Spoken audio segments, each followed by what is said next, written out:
So, for those of you guys who don't know me, my name is Red Stafstrom. I'm the founder of Broken Salespeople. And when he says the king of introverts, that might not be the best title. I don't see myself as the king of anything. But that's where I've really made the difference, where I've started to change and understand sales from a different angle than most other people do. As an introvert, and I call myself a full blown hide in the basement introvert, somebody who absolutely needs to shut down and recharge in a dark room, I had to approach sales a different way. And as we approach today, a day that's all about artificial intelligence, that skill set has helped me. And the reason is because as an introvert and knowing that I have a smaller social battery than most people do, I had to become so much more efficient. I had to become so much better at reading people, at understanding their emotions, really dialing up the emotional intelligence of everything that I do. And that's right where we want to be. As said, AI is all about artificial intelligence. And what we want to do before we really start talking about it and before our mind goes to these disaster scenarios of AI taking our jobs and controlling the world and Skynet going live and the Terminators taking over everything, let's stop.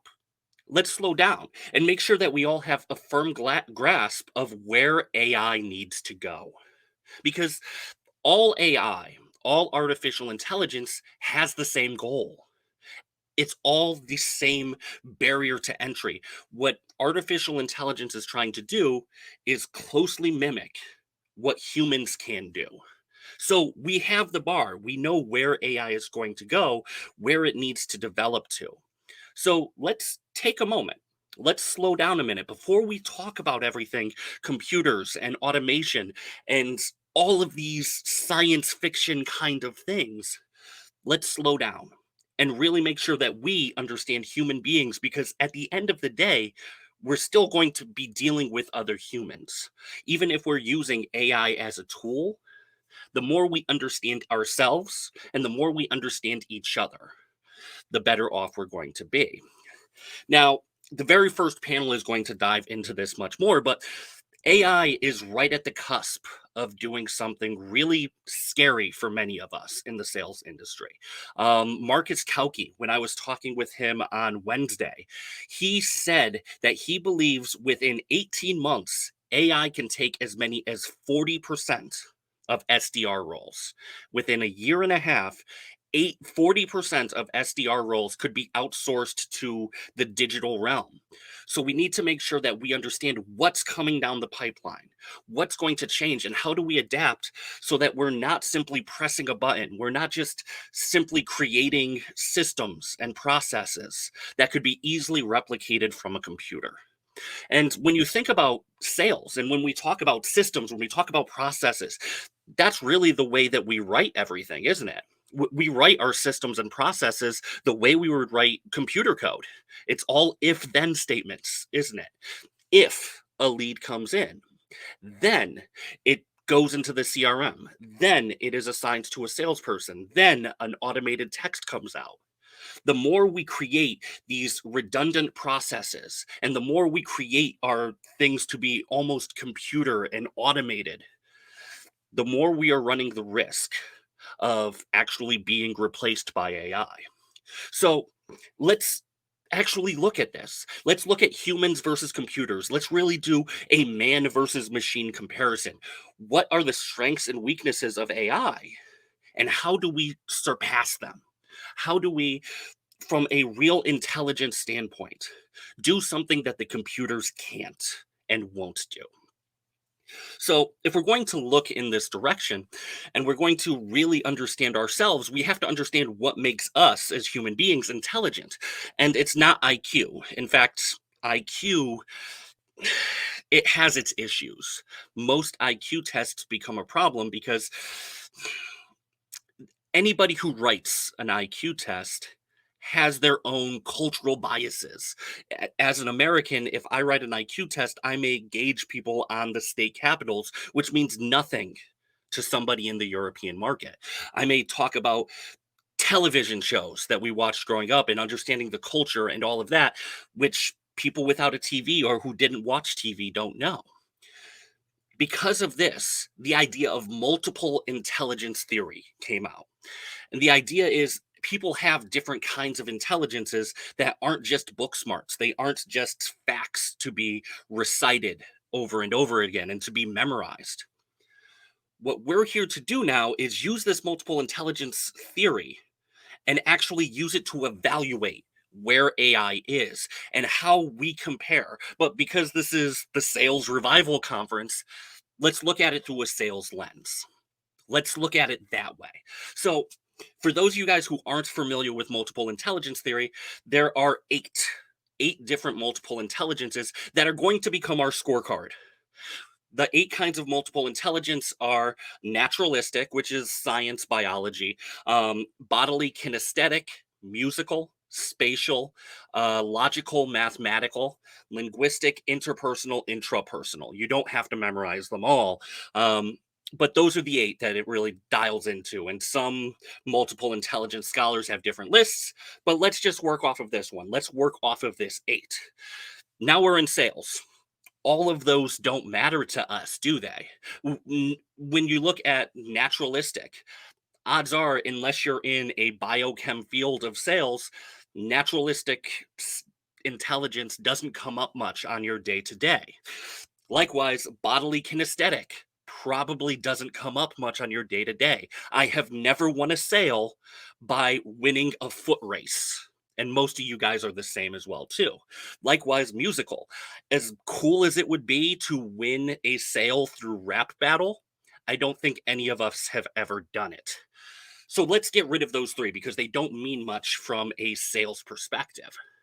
And then let's actually look into the other 5. And that's going to be our scoreboard. We're going to look at the spatial.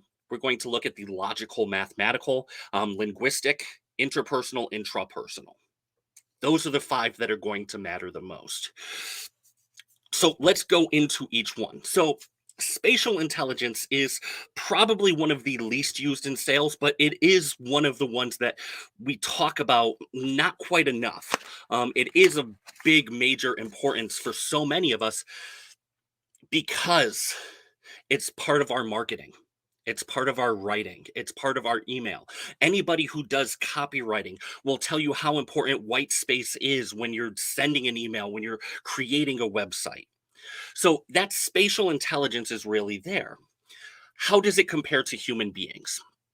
How do we stack up versus the AI in terms of spatial intelligence? And that's going to be our first point. Of the 5 intelligences that matter the most to salespeople, spatial is point 1. So let's compete over each point. What I want you to do, if you are taking notes right now, which you absolutely should be, I want you to draw a little T. I want you to draw a little scoreboard. And on the left side, you're going to write man. Right side, you're going to write machine. And we are going to compete for the 5 remaining points, man versus machine. And I'm going to let you guys do the scoreboard yourself. I'm going to let you guys decide who's winning and who's losing. So let's look into each one. So spatial, when we're talking about spatial, again, we're talking about marketing. We're talking about images. We're talking about ideas and something visual when we're looking at all of these things. This is 100% something that a lot of AI can do and do well. For those of you guys who are not familiar, there is a tool out there. It is a text to image tool called DALL-E. DALL-E like Salvador Dali, but spelt like Wall-E, the Disney cartoon, DALL-E. If you guys are looking for images, if you guys are looking for stock photos, this is a tool that I think you guys should absolutely be using because I could plug in anything I want. I've actually nerded out. So again, as a not so self-proclaimed king of the introverts, I actually started playing with it and nerding out over DALL-E and creating images that I enjoyed. I put Spider-Man in The Last Supper. I made a picture of Darth Vader as Claude Monet. I did these things and I made 4 images within 90 seconds. Humans are going to have a tough time competing with that when it comes to images, when it comes to creating copy, when it comes to putting something visually together. So the first point is going to be different depending on what you do for your images, you do when it comes to your marketing material. If you are looking for speed, artificial intelligence wins. If you are looking for accuracy, if you are looking for something perfect, well, human beings, you're still going to have to describe it to a human being, create that sketch. So that's the first point is spatial. Who wins? Are you looking for accuracy or are you looking for speed? And you guys get to decide whether you want to put that point in the man column or in the machine column. Now, let's take the next step into the logical mathematical space, which I know sounds like oodles of fun. Math has never been my subject, but lucky for us, we don't really have to compete with computers from a mathematical basis. Sorry. Most of the math that we do in sales is pretty simple. It's addition, it's multiplication, it's percentages. We don't need to compete tit for tat with math. What we have to do when it comes to sales, when it comes to math and sales, is normally negotiation. what where do we have to be? Where in the middle do we have to be in order to make a deal work? And that's where things get a little bit more complicated. This is something that AI isn't as great at, but has started to get better at. There is an AI tool, an artificial intelligence called Pluribus. And for those of you guys who aren't familiar, it learned how to play poker. It learned how to play poker against some of the top poker players in the world. Um, Within 30 days, the players, who are again some of the world's champions of poker, said that they would not be able to ever beat that machine anymore. It had learned. It took the statistic, it took those 52 cards and figured out what to do, how that negotiation in terms of playing poker could work. This is something that, depending on how simple your negotiation is, AI could win at. It is. But in the complex sale, in complex negotiations, AI has the same weakness that human beings do. AI does not do well with incomplete data sets. Poker is easy. There is a complete data set. There are 52 cards. Each card has a 1.92% probability of coming out. You know what the outcomes can and will be. There is a fixed set. You know that there are only three actions you could take. You could call, you could fold, you could raise. That makes things simple. But in the negotiation world, in the business world, we know how many different things come up. We know the problems that could happen in the legal department. We know somebody could swoop in that's an additional decision maker or an additional stakeholder. By being more prepared, by understanding what can come out of the woodwork and learning these things, we can be better than AI from here. So, for this point, when we're looking at the logical mathematical, it depends on the kind of negotiating that you do in the sales world. Does the point go to man or does it go to machine? Really just comes down to what kind of negotiation you need to do. Is it very complex negotiation with a lot of stakeholders, or is it just bickering over price? Because if it's just bickering over price, AI is going to win. Now let's look at the linguistic side of things. This is where we're really starting to get into sales. Our word tracks, our scripts, our copy, our websites, our landing pages, all of these focus very, very much on linguistic intelligence. And that makes things a lot tougher. There is a tool called copy.ai, and you can plug in what you want people to know about your product, and within a minute or two, it can create copy for you. For many of us, this could wipe out a lot of SDR roles. And that's one of the things that I want to bring up. Why do we need to hire a team of SDRs when we could just plug in our characteristics and get 15 different emails written within seconds? This is where we have to set ourselves apart too. But how good is it? So, how do we figure out point number three? How do we figure out who actually wins when it comes to linguistic intelligence. Let's do an A B test. Let's see which you like more. So, what I'm going to do is I'm going to read two pieces of copy. One I wrote, and one I let copy AI write.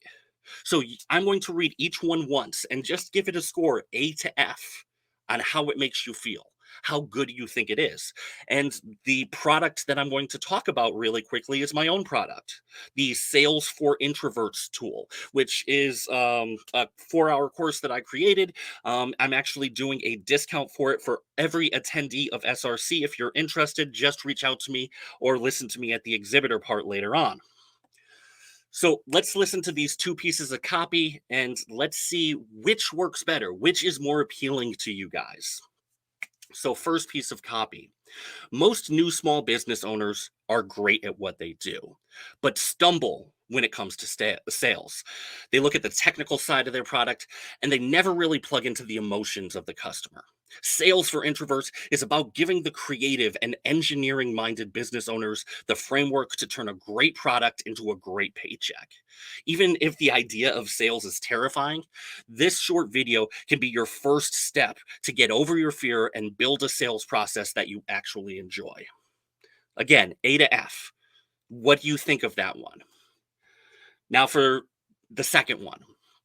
Do introverts make great salespeople? Of course they do. And our sales training program was designed by a successful introvert to help you become the best salesperson you can be. In this short video, we'll show you how a little humor goes a long way in the world of selling. A to F. Which one won? Was it the first one or the second one?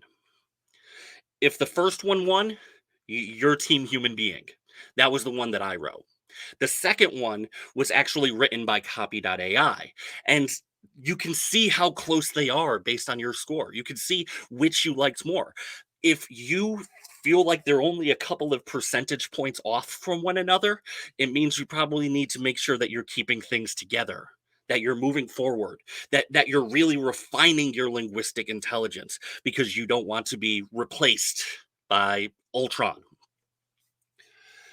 The last two are interpersonal intelligence and intrapersonal intelligence. And this is really where the best salespeople set themselves apart. See, so many of us have looked at sales the wrong way for so many years. If a customer says this, then we say this. And we've approached it as if it's just a button push.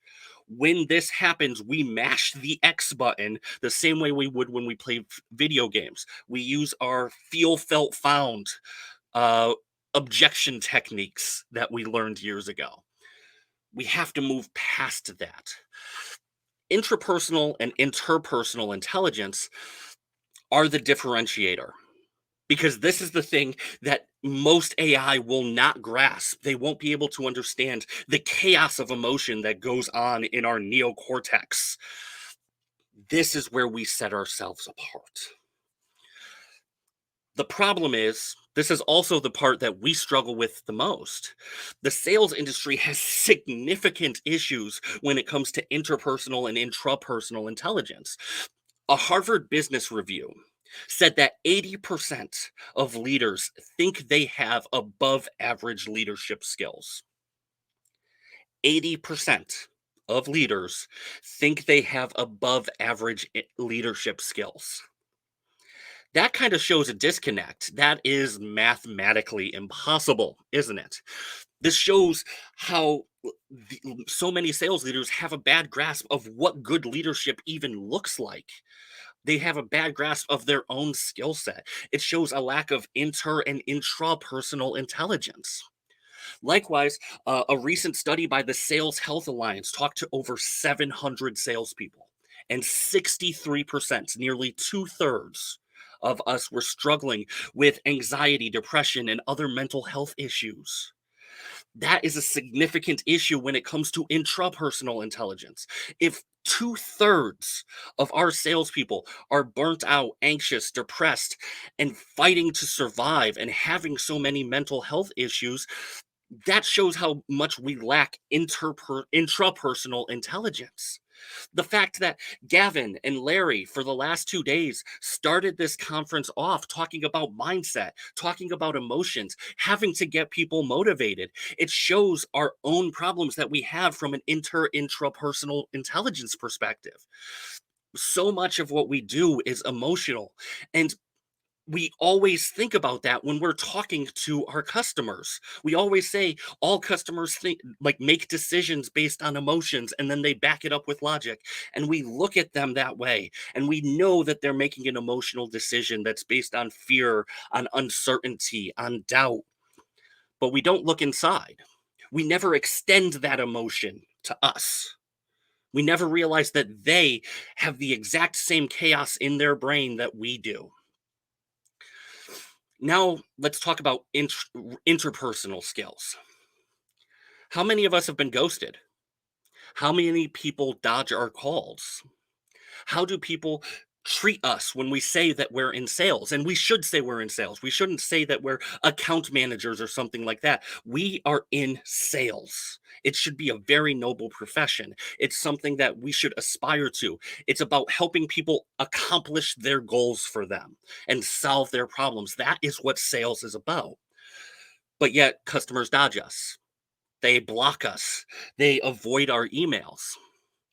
That wouldn't happen if we had high interpersonal intelligence. If the industry as a whole was much more interpersonally intelligent, if we had a much better relationship skill, people wouldn't hide from us the way that they have been. So we need to jump up, we need to change things so that we could actually move forward and improve our interpersonal and intrapersonal intelligence. If you guys have ever done a SWOT analysis, strengths, weaknesses, opportunities, and threats, this is what we need to do. We've just looked at the 5 points. We looked at spatial, linguistic, mathematical, interpersonal, intrapersonal. We looked at these 5 different intelligences. The last two, interpersonal and intrapersonal, those are still up for grabs. They are still the ones that can set us apart and change things. These are the ones that, if we learn, we could avoid the digital outsourcing that may be coming down the pipeline. By really understanding ourselves, really understanding our emotions, we can make the difference. We can become something absolutely amazing that can't be replaced by AI ever. We could be the person that everybody wants to be as a part of their team. There is going to be a change coming. All of this interpersonal, intrapersonal, all of these different intelligences, AI is catching up. But by understanding humans, being more empathetic, being more enjoyable, to being somebody that our customers want to speak to, we could change things. So I hope you guys have enjoyed everything today. We're getting ready to jump into our next panel in a couple of minutes. Once again, my name is Red Stafstrom. I speak a lot about emotional intelligence, a lot about introversion. This has been an absolute blast. Thank you, Leon, for putting together the Sales Revival Conference. Really loved this to be able to do everything. Do not get discouraged today. Do not get discouraged. Get excited, because by understanding your own emotions, by understanding the emotions of your customer, you can be better than AI.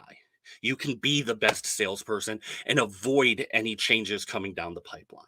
So, hope you guys loved it.